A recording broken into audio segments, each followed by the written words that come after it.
So this is the head of the line here. And if you look down there, that's where you're actually sent to pick up your tickets after you stand in the line right here. This is the line that goes all the way down the street to the corner down here, and then it turns around that corner. So this is a minimum to get up here, 3 hours, 3.5 hours, and it's the end of the day. And at some point, there's no way all of these people are going to get in. So they don't really give a warning to anybody about where the line's going to cut off and who's going to get in and who doesn't. It's bizarre in that regard. Very bizarre. And there's one guy kind of regulating the line here that goes into the ticket windows. But that is the official Vatican site to sell the tickets. That's the cheapest ticket, the standard price ticket of $18 to $22. And these people are in that line to get those. Otherwise, you're going to be met by brokers on the street out here that are attempting to sell you packages that can range anywhere from $80 to $150 per ticket per person. Up here is these group sales that you see online or that they've gotten through a broker. And then they're taken in by a leader all through these different doors here. And that is the main exit over there. People continue to stream in. 5:30. The official told me he's going to cut the line in 10 minutes, and that'll be it. So they don't give you any advance notice.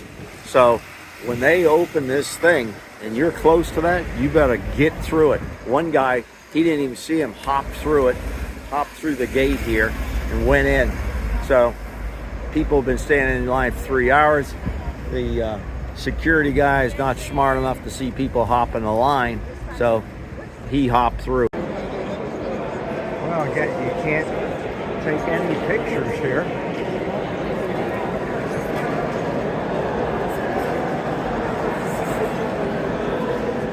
Yeah, they're like moving them in.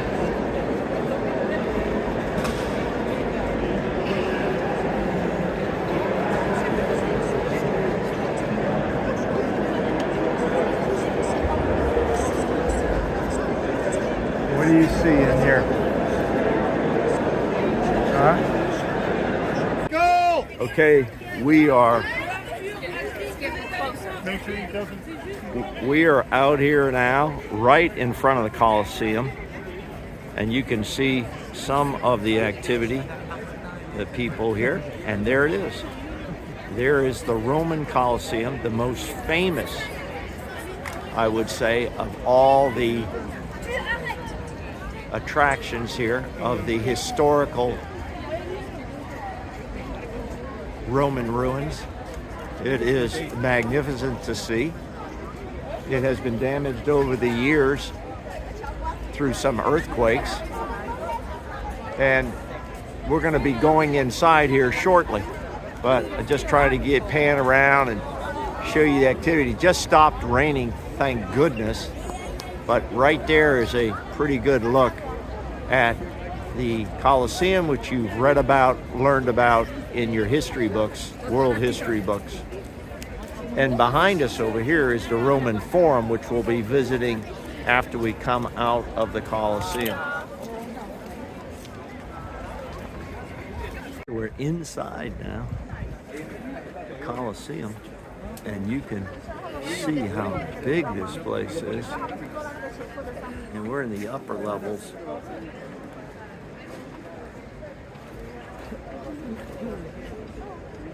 How immense this was.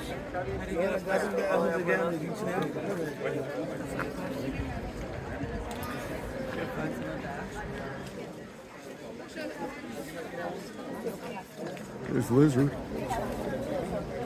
Here we go, Liz. There you go. There we go. Half ahead. Half ahead. And here we are, front of the, or looking down upon the floor of the Coliseum right behind us there. So it's quite an amazing sight. Let me keep looking. Yep. There's a little bit different shot from a different angle.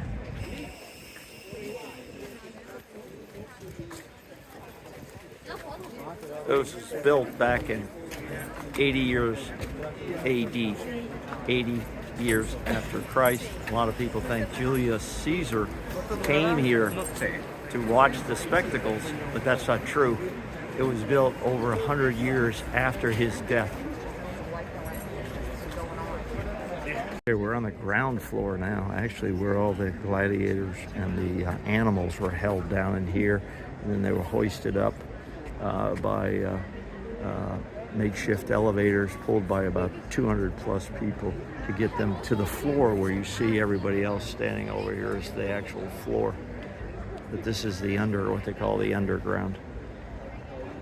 And you can see how steep it is around here. All right, we just left the Coliseum. It is now behind us up here, and we're headed towards the Roman Forum, and I think it's Palatine Hill, if I pronounce that correctly. You guys can fact check me on that, leave it in the comments. What an amazing place, Coliseum. It's really one of those once in a lifetime things that is interesting. They continue to work on it, try to get it in shape and keep it in shape. Lots of people here today with cloudy weather. Okay, we've entered the Roman Forum now after 2 security checks, and we're proceeding through, I think it's Trajan's Arch. I could be wrong, but I think it is Trajan's Arch. Quite magnificent structure as we enter the Forum itself. And there's a lot to walk around here and see. Okay, so we just came through the main door. That's the main door to the what they call the Forum area. The Forum area was, they did business, they did government, they did a little bit of everything down in here, marketplaces, and we're going to get down in here, but you get a little bit of a sense how huge this is. Yeah, it's huge. This is a good view here, standing across this area. Now, if you're into ruins and history and Roman ruins, then you're going to enjoy coming here. If you're not into this, then this may not be for you. But this is actually a very, very good representation around Rome of the preservation of these ancient ruins.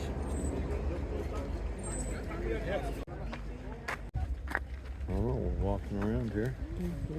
Watch your footing.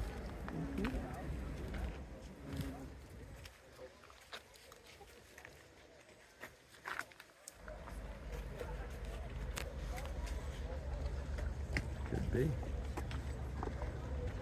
Or a museum to letting people go in. Yeah, I think.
our way out of here now. To get to eat. Yeah. I'm hungry. And it is lit up at night, but So we're gonna you check it can't come in here at night. It closes at 7, I think.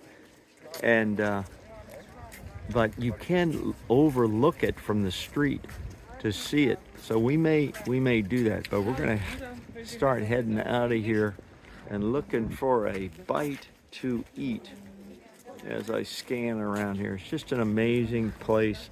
A great start to the collection of Roman ruins, which are spread throughout Europe and into the Middle East and North Africa. There's lizard. There's the lizard.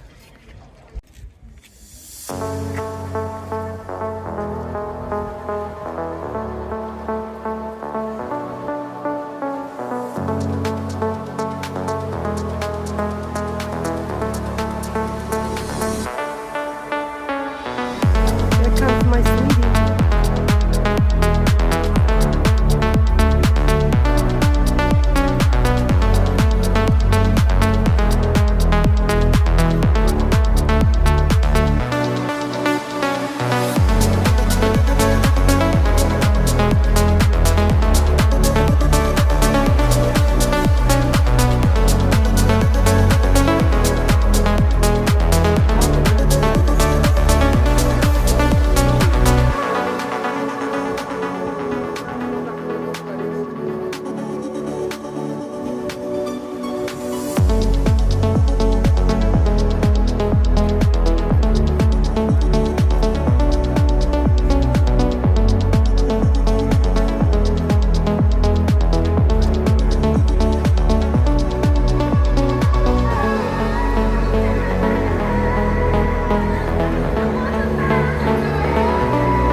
Okay, we're at the palace of the first king of Italy, right here.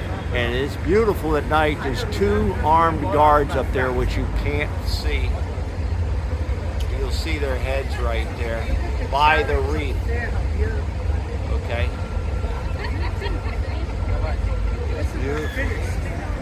And they're doing a lot of renovation here, and beautiful sight here. We're in the mission of walking about 45 minutes from the Coliseum, where we had dinner, and look what, and the night tour has been wonderful. It's called a self-guided night tour, and look what we came across. Now, I don't know the exact name, but I'll get it. And you can see it in the background. This is the fortress that the Pope would escape to if the hordes came to Rome. Well, how could the hordes really, and they actually did. There were hordes that came in and sacked Rome. I don't know what his army was doing at the time, or where Spartacus was. We need Russell Crowe. We don't need that other guy. Remember that guy that would just show up, his father's, the king's son, and he'd go, oh, did I miss the battle? Yeah. Well, yeah. So this is the fortress where the Pope could flee to in case the city was under attack. Because there's a bridge that goes right over the It's water. very interesting. And just shooting down the bridge here a little bit, you can see. And it's just very interesting. A very nice night to be out here walking. We're about 20